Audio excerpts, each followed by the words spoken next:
किसी टावर की हाइट से अगर हम कुछ पार्टिकल्स को फेंकेंगे सेम स्पीड से, लेकिन एंगल ऑफ प्रोजेक्शन डिफरेंट होगा, जब ये सभी पार्टिकल ग्राउंड पर स्ट्राइक करेंगे तो क्या इनकी स्पीड सेम होगी या डिफरेंट होगी? अभी कमेंट करके बताइए। इसी कॉन्सेप्ट को समझने के लिए हम इस क्वेश्चन को देखेंगे। क्वेश्चन क्या कह रहा है? क्वेश्चन बोल रहा है particles are projected from the top of a tower with the same speed at different angles. मतलब कुछ पार्टिकल्स हैं जिनको प्रोजेक्ट किया है from the top of a tower with the same speed, ध्यान रखिएगा, at different angles as shown. इस diagram में आपको दिखाई दे रहा है भाई, देखो ये सेम स्पीड है v, ये भी सेम स्पीड है v, लेकिन एंगल्स ऑफ प्रोजेक्शन जो है इनके सबके अलग अलग है। एंगल ऑफ प्रोजेक्शन इनके सबके अलग अलग है, दैट मींस इनका जो एंगल है वो डिफरेंट है ना। Which of the following are true? चार ऑप्शंस दिए हैं, चार ऑप्शंस में से हमें यह बताना है कौन सा ऑप्शन सही है।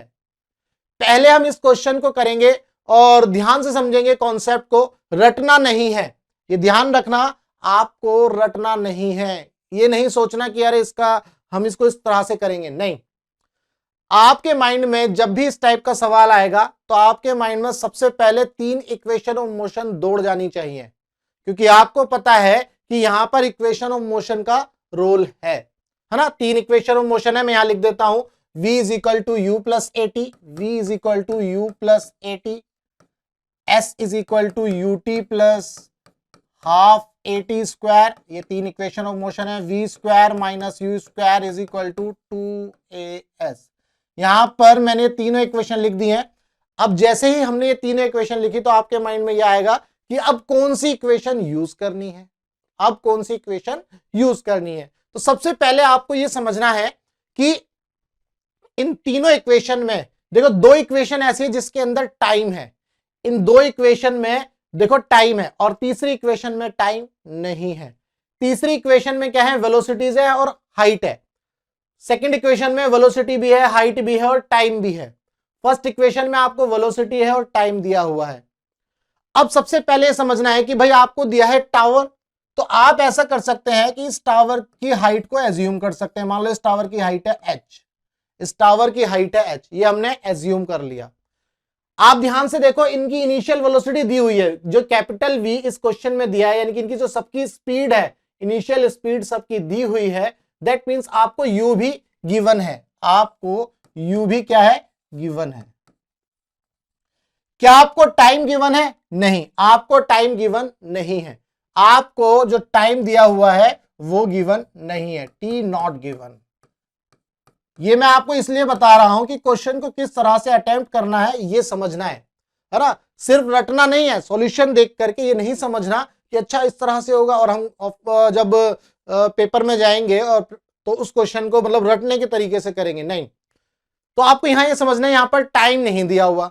अब ये टाइम का क्या खेल है? जब टाइम नहीं दिया हुआ तो हम इसको कैसे करेंगे? देखो, इनिशियल वेलोसिटी आपको दी है तो आप फाइनल निकाल सकते हो इस इक्वेशन से, लेकिन आपको यहां टाइम नहीं दिया हुआ। यहां पर मान लो हाइट दी हुई है कैपिटल H, इनिशियल वेलोसिटी दी है लेकिन टाइम नहीं दिया, तो इसको भी यूज नहीं कर सकते। अगर मैं थर्ड इक्वेशन की बात करूं तो capital V minus u square है ना, एक वेलोसिटी दी है, हाइट दी है और एक थर्ड वेलोसिटी है, यानी कि जो फाइनल वेलोसिटी है वो हम निकाल सकते हैं, वो हम निकाल सकते हैं। तो यही तो क्वेश्चन में पूछा है, which of the following are true. अगर मैं चारों ऑप्शंस पढ़ूंगा तो चारों ऑप्शन में पढ़ लेता हूं एक बार। देखो क्या लिखा है, all the particles would strike the ground with the same speed. क्या ये सभी पार्टिकल ग्राउंड पर सेम स्पीड से स्ट्राइक करेंगे? All the particle would strike the ground with the same speed simultaneously. Simultaneous का मतलब है सेम टाइम पर। क्या ये सेम टाइम पर सेम स्पीड से स्ट्राइक करेंगे? फर्स्ट वाले में ध्यान से समझना, फर्स्ट वाले में लिखा है सेम स्पीड से करेंगे लेकिन टाइम डिफरेंट हो सकता है। सेकंड में बोला है all the particle would strike the ground with the same speed simultaneously. Same speed से स्ट्राइक करेंगे लेकिन साइमल्टेनियसली यानी कि सेम टाइम पर करेंगे, तो टाइम भी सेम होना चाहिए। थर्ड में particle 1 will be the first to strike the ground. Particle 1 जो होगा वो पहला पार्टिकल होगा जो ग्राउंड पर पहले स्ट्राइक करेगा। दैट मींस उसका जो टाइम होगा, उसका जो टाइम होगा वो सबसे कम होगा, वो सबसे कम होगा। भाई पहला जो पार्टिकल है, फर्स्ट पार्टिकल, अब आपको डायग्राम में दिखाई दे रहा है, देखो पहला पार्टिकल और second particle. First particle, second particle, बाकी तो किसी एंगल पर है ना। तो अब आपको यहां से ये समझना है कि ये इसका जो टाइम होगा सबसे कम होगा, और अगर मान लो सेकंड पार्टिकल की बात करें 2 की, इसका टाइम क्या ज्यादा होगा, इसका टाइम क्या ज्यादा होगा, ये हमें समझना है। ठीक है भाई, चलो अब इसी को समझ लेते हैं। सबसे पहले टाइम को ही पकड़ लेते हैं, सबसे पहले हम टाइम को ही पकड़ेंगे। टाइम को लेते हैं भाई। आपको पता है, अगर मैं सिंपल भाषा में समझूं तो वेलोसिटी क्या होता है, वेलोसिटी होता है डिस्प्लेसमेंट अपॉन टाइम, यही होगा। अब यहां से अगर मुझे टाइम निकालना है तो टाइम होगा भाई डिस्प्लेसमेंट अपॉन वेलोसिटी। अब टाइम सबसे, देखो अब सभी केसेस में डिस्प्लेसमेंट कितना है, सभी केसेस में डिस्प्लेसमेंट h है। तो इसका मतलब अगर मैं इसको इस तरह से लिखूं 1 अपॉन वेलोसिटी, तो आपको ये समझ में आ गया भाई डिस्प्लेसमेंट सेम है, यानी कि ये वेलोसिटी के ऊपर ही डिपेंड कर रहा है। तो जिसकी वेलोसिटी सबसे ज्यादा होगी, जिसकी वेलोसिटी सबसे ज्यादा होगी उसका टाइम सबसे कम होगा। जिसकी वेलोसिटी जब सबसे ज्यादा होगी यानी कि मैक्सिमम होगी, उसका टाइम सबसे कम होगा, उसका टाइम सबसे कम होगा। ये चीज आपको समझ में आनी चाहिए। पहले तो सिंपल सी बात है, आपने भाई पढ़ाई है ना। अब देखो, अब वेलोसिटी मैक्सिमम का मतलब क्या है इसको समझेंगे। वेलोसिटी मैक्सिमम का मतलब क्या है, क्योंकि जब हम बात करेंगे ये डिस्प्लेसमेंट h की, तो उस केस में हम जो है क्या करेंगे, वर्टिकल वाले जो कंपोनेंट्स होंगे उन्हीं की बात करेंगे, हम उन्हीं की बात करने वाले हैं। तो ध्यान से समझेंगे यहां पर। देखो मान लो एक पहला पार्टिकल हमारा ये है v, दूसरा पार्टिकल मान लो ये, इसको ले लेते हैं, ये एंगल थीटा बना रहा है, तो इसका एक कंपोनेंट बनेगा v cos थीटा और इसका एक कंपोनेंट बनेगा v sin theta, v sin theta ना, v sin थीटा। अब आपने इसको हॉरिजॉन्टल कंपोनेंट और वर्टिकल कंपोनेंट में ब्रेक कर लिया, v cos थीटा और v sin थीटा। जब आपने v cos theta v sin theta में ब्रेक किया और यहां पर आ रहा है v, तो अब आप इस v sin थीटा को और इस v को कंपेयर करो। आप जो है इस v sin थीटा को और इस v को कंपेयर करो तो आपको क्या समझ में आएगा, ये जो v है, ये जो v है ये बड़ा है v sin थीटा से, ये जो v है v sin थीटा से बड़ा है। भाई sin थीटा की वैल्यू 0 to 1 वेरी करती है, यानी कि 0 to 90 डिग्री वेरी करती है। अगर थीटा 90 डिग्री होगा तो ये जो v है ये v के इक्वल हो जाएगा। अगर थीटा इसके अलावा कुछ भी होगा तो ये वाली जो क्वांटिटी आएगी, ये जो क्वांटिटी आएगी ये हमेशा इससे क्या होगी, इस v से कम होगी। इसका मतलब सिर्फ एक यही v है, यानी कि जो फर्स्ट पार्टिकल का v है ये जो है मैक्सिमम है। इसका मतलब जो फर्स्ट पार्टिकल है उसका जो टाइम, उसका जो वेलोसिटी है वो मैक्सिमम है। यानी कि अगर मैं फर्स्ट पार्टिकल की बात करूं, सिर्फ फर्स्ट पार्टिकल की, तो इसकी जो वेलोसिटी है फर्स्ट पार्टिकल की, ये क्या है, मैक्सिमम है। ये क्या है, मैक्सिमम है। क्या ये बात क्लियर है? तो ये मैक्सिमम है, क्योंकि बाकी सारी वेलोसिटीज के जो वर्टिकल कंपोनेंट हैं वो सभी किसी एंगल पर डिपेंड कर रहे हैं। बाकी जो सारी वेलोसिटीज हैं उनका जो वर्टिकल कंपोनेंट है वो एंगल पर डिपेंड कर रहा है। जब वो एंगल पर डिपेंड कर रहा है तो भैया ये जो v sin थीटा आएगा सभी केसेस में वो क्या होगा, कम होगा इस v से।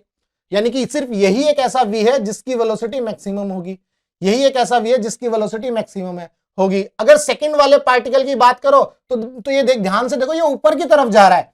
जब ये ऊपर की तरफ जा रहा है तो पहले ये ऊपर जाएगा, ऊपर जाएगा तो यहां भी तो इसको कोई टाइम मिलेगा, यहां पर भी तो ये कुछ ना कुछ डिस्टेंस ट्रेवल करेगा, है ना। तो इस केस में इसको टाइम थोड़ा ज्यादा लगेगा। लेकिन जो फर्स्ट पार्टिकल है ये डिस्प्लेसमेंट की डायरेक्शन में ही इसकी वेलोसिटी है, इसकी जो वेलोसिटी है डिस्प्लेसमेंट की डायरेक्शन में है, इसीलिए इस केस में ये वेलोसिटी ज्यादा होगी और इसका टाइम सबसे कम होगा, इसका टाइम सबसे कम होगा। तो इसका टाइम, जो फर्स्ट पार्टिकल है उसका टाइम जो है सबसे कम होगा। तो क्या ये बात हम बोल सकते हैं? थर्ड वाला केस देखो, particle 1 will be the first to strike the ground. इसका मतलब फर्स्ट, जो थर्ड ऑप्शन है वो आपका करेक्ट है, थर्ड ऑप्शन जो है करेक्ट है। क्लियर है? अब जो है आगे की बात करते हैं। अब हम स्पीड को पकड़ेंगे, है ना। अब जो हमें ये बताना है, all the particle would strike the ground with the same speed. क्या ये जितने भी पार्टिकल है सेम स्पीड से स्ट्राइक करेंगे, ये हमें बताना है। देखो भाई, अब ये जो पार्टिकल है सभी सेम स्पीड से स्ट्राइक करेंगे, ये हम किस इक्वेशन से पकड़ेंगे? आपके पास 3 इक्वेशन है, आपको कौन सी इक्वेशन पकड़नी है ये सोचना है। देखो जैसा कि मैंने बोला कि जो टाइम पीरियड है वो डिफरेंट होगा। भाई सभी पार्टिकल का टाइम पीरियड डिफरेंट होगा क्योंकि सबका एंगल ऑफ प्रोजेक्शन क्या है, डिफरेंट है। सबका एंगल ऑफ प्रोजेक्शन क्या है, डिफरेंट है। इसका मतलब फर्स्ट और सेकंड इक्वेशन यानी कि ये वाली इक्वेशन और ये इक्वेशन तो हम यूज नहीं कर सकते, ये दोनों इक्वेशन हम यूज नहीं कर सकते। क्या ये बात क्लियर है? हम ये दो इक्वेशन यूज नहीं कर सकते क्योंकि इनके अंदर टाइम पीरियड है और टाइम पीरियड चेंज है, यानी कि टाइम पीरियड सबके लिए अलग अलग है। हमारे पास बचती है third equation, v square minus u square is equal to 2as। हम इस इक्वेशन को यूज करेंगे और इस इक्वेशन की मदद से हम ये फाइंड आउट करेंगे कि भैया इनकी जो फाइनल वेलोसिटी आएगी क्या वो सेम होगी या डिफरेंट होगी। क्या ये बात क्लियर है? अब हम उसी को कैलकुलेट करेंगे। पहले मैं फर्स्ट पार्टिकल की बात कर लेता हूं। मान लो मैंने फर्स्ट पार्टिकल की बात करी, 1 लिखा मैंने। अब मैं इस इक्वेशन को लिखूंगा v square minus u square is equal to 2as। ध्यान रखना ये तो फॉर्मूला है, यहां पर जो v है ये वाला v नहीं है, ये u है, ये ध्यान रखना। ये जो कैपिटल v यहां दिया है दैट इज u। तो हमें फाइनल वेलोसिटी निकालनी है फर्स्ट पार्टिकल की। फाइनल वेलोसिटी फर्स्ट पार्टिकल की मान लो मैं v1 लिख देता हूं, v1 का स्क्वायर माइनस ये v का square that is equal to 2, a की जगह माइनस g और s की जगह माइनस h। डिस्प्लेसमेंट, क्या ये बात क्लियर है? क्या ये बात क्लियर है? यहां पर हम v1 को भी नेगेटिव ले सकते हैं, इस तरह से लिख सकते हैं। देखो विद साइन लिखूंगा अगर मैं, v1 का स्क्वायर माइनस ये भी माइनस v का square that is equal to 2 into minus g और ये माइनस एच। ये सभी बच्चे जिन्होंने पहले वीडियोस देखी है मोशन अंडर ग्रेविटी की, वहां पर मैंने बताया कि ये साइन कन्वेंशन कैसे लगे हैं। भाई आपको एक रेफरेंस पॉइंट ले लेना है, उस रेफरेंस पॉइंट से देखो ये सारी वेलोसिटी नीचे की तरफ है तो इसलिए ये नेगेटिव ली गई है ना। डिस्प्लेसमेंट भी नीचे की तरफ है तो ये नेगेटिव लिया है। जी हमेशा डाउनवर्ड होता है तो नेगेटिव लेना है।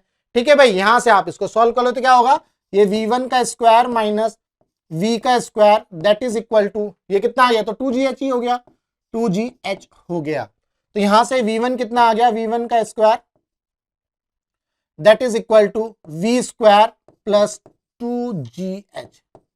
ये तो आ गई भैया पहली इक्वेशन, है ना, फर्स्ट पार्टिकल की इक्वेशन आ गई, v1 square is equal to v square plus 2gh। क्या ये बात क्लियर है? ये फर्स्ट पार्टिकल की जो है स्पीड आ गई, है ना, फर्स्ट पार्टिकल की फाइनल स्पीड, यानी कि जब ये पहला पार्टिकल यहां पर स्ट्राइक करेगा तो यहां पर इसकी जो स्पीड आ गई v1 that is this one, v square plus 2gh। v square आपकी इनिशियल वेलोसिटी है, ये वाली v। क्या ये बात क्लियर है? अब हम सेकंड की बात करेंगे, अब हम सेकंड पार्टिकल की बात करेंगे। तो ध्यान से इस डायग्राम को समझेंगे। मान लो मैंने क्या किया, एक सेकंड पार्टिकल लिया और इसको इस तरह से प्रोजेक्ट किया है।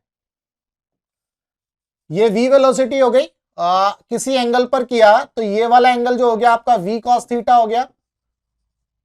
ये एंगल क्या हो गया आपका v cos थीटा और ये एंगल क्या हो गया आपका v sin थीटा। क्या ये बात क्लियर है? जी बहुत बढ़िया। अब चूंकि ये टावर का बेस है, यहां पर पार्टिकल आएगा जब, तो ये जो वेलोसिटी होगी मान लेते हैं v2, सेकंड पार्टिकल है ये v2 है, ये v2 का x कंपोनेंट हो जाएगा v2x और ये v2y लिख लेते हैं। अब आप ध्यान से देखो कि भाई जब प्रोजेक्टाइल मोशन हम पढ़ते हैं तो हॉरिजॉन्टल डायरेक्शन में वेलोसिटी में कोई चेंज नहीं आता क्योंकि एक्सीलरेशन क्या होता है, जीरो। जब एक्सीलरेशन जीरो होगा तो वेलोसिटी में कोई चेंज नहीं आएगा, तो v2x आपका v cos थीटा के इक्वल ही हो जाएगा, v cos थीटा के इक्वल ही हो जाएगा। क्या ये बात क्लियर है? तो आपको v2x मिल गया। अब हमें v2y फाइंड आउट करना है, अब हमें v2y फाइंड आउट करना है। जब हम v2y फाइंड आउट करेंगे तो कैसे करेंगे, ध्यान से समझेंगे। v2y फाइंड आउट करने के लिए हम इक्वेशन ऑफ मोशन की यही थर्ड इक्वेशन यूज करेंगे वर्टिकल डायरेक्शन में। ठीक है, तो इस तरह से लिखेंगे भाई, यानी कि इक्वेशन तो हमारी है v square minus u square is equal to 2as। ये तीसरी इक्वेशन हमने लिख ली। अब यहां पर फाइनल वेलोसिटी है v2y नेगेटिव में क्योंकि डाउनवर्ड है इसलिए स्क्वायर लगाया, u स्क्वायर। अब यहां पर वर्टिकल डायरेक्शन में जो वेलोसिटी है वो है v sin थीटा, ये है v sin थीटा का square that is equal to 2। Displacement कितना, g तो हो गया नेगेटिव माइनस g, और डिस्प्लेसमेंट कितना है इसका, भाई पार्टिकल जो डिस्प्लेसमेंट करेगा वो तो h ही रहेगा, लेकिन रेफरेंस पॉइंट से डाउनवर्ड है, इसीलिए इसको भी -h लिख दिया। यहां से ये कितना हो जाएगा v2y का square that is equal to, direct लिख देते हैं, ये हो जाएगा 2gh और इसको उठा करके इधर ले जाएंगे तो v square sine square theta plus 2gh। ये कितना आ गया v2y square equal to v square sine square theta plus 2gh। क्या ये बात क्लियर है जी? बहुत बढ़िया। हमें तो v2 निकालना है, हमें तो v2 निकालना है। अब हम v2 कैसे निकालेंगे भैया? आप जो है वो पाइथागोरस थ्योरम लगाओ और यहां से v2 निकाल लो। ये v2x है, ये v2y है, सॉल्व कर लो। तो v2 हमारा कितना हो जाएगा? v2 हमारा हो जाएगा v2x का स्क्वायर प्लस v2y का स्क्वायर और ये वाला स्क्वायर भी लगा दो। यहां से अब क्या आएगा? यहां से हम v2x का स्क्वायर करेंगे तो ये आ जाएगा v स्क्वायर, ये आ जाएगा v square cos square theta, v square cos square theta plus v2y का स्क्वायर, v2y का स्क्वायर हमने यहां लिखा ही है, ये आ जाएगा v square sine square theta plus ये आ गया आपका 2gh, ये आ गया आपका 2gh। तो यहां से v2 स्क्वायर जो आएगा इसको आप इस तरह से लिख सकते हो v स्क्वायर, ये हो गया आपका sign square theta plus cos square theta plus 2gh। अब ये पूरी की पूरी जो वैल्यू है ये 1 के इक्वल होती है, तो यहां से हम इसको लिख सकते हैं v2 square is equal to v square plus 2gh। ठीक है भाई। अब आप फर्स्ट पार्टिकल की इक्वेशन देखो, ये किसके इक्वल है? v1 स्क्वायर के। भाई इसका मतलब आपका जो v2 स्क्वायर है ये किसके इक्वल है? v1 स्क्वायर के। यानी कि जब पहला पार्टिकल और सेकंड पार्टिकल, फर्स्ट पार्टिकल और सेकंड पार्टिकल ग्राउंड पर स्ट्राइक करेंगे तो इनकी जो स्पीड होगी वो सेम होगी। इनकी जो स्पीड होगी, नेट स्पीड, ध्यान रखना, सेम होगी, नॉट वर्टिकल स्पीड। अगर मैं फर्स्ट पार्टिकल को ध्यान से देखूं तो इसकी जो वर्टिकल स्पीड है वो ये है v स्क्वायर प्लस 2gh, ये वर्टिकल स्पीड है और यही नेट स्पीड भी है। इस पार्टिकल के लिए ये वर्टिकल स्पीड भी है या वर्टिकल वेलोसिटी है और यही नेट वेलोसिटी भी है, क्योंकि ये पार्टिकल इस तरह से गिरा। ठीक है भाई।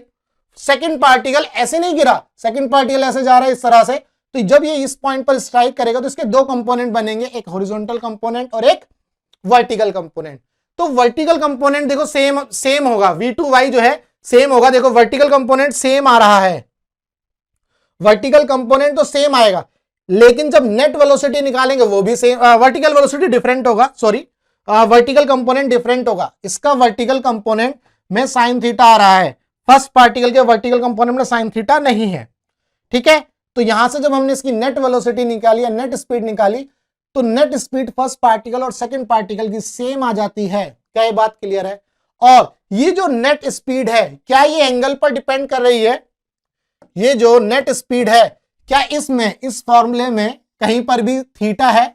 नहीं, इसमें कहीं पर भी थीटा नहीं है। इसका मतलब जो स्पीड है, जब जितने भी पार्टिकल ग्राउंड पर स्ट्राइक करेंगे तो उन सभी पार्टिकल की speed theta of angle of projection पर डिपेंड नहीं करेगी। क्या ये बात क्लियर है?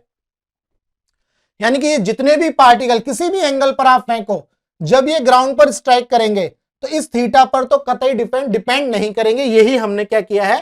प्रूफ किया है। तो इसका मतलब थीटा पर कोई डिपेंडेंस नहीं है, लेकिन इन सभी पार्टिकल की स्पीड सेम होगी जब ये ग्राउंड पर स्ट्राइक करेंगे, लेकिन टाइम इनका अलग अलग होगा। That means simultaneously speed same नहीं होगी।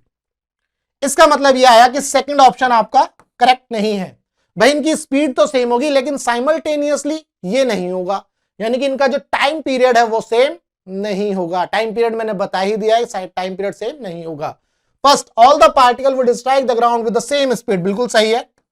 फर्स्ट सही है, थर्ड सही है, इसका मतलब आपका फोर्थ ऑप्शन सही है।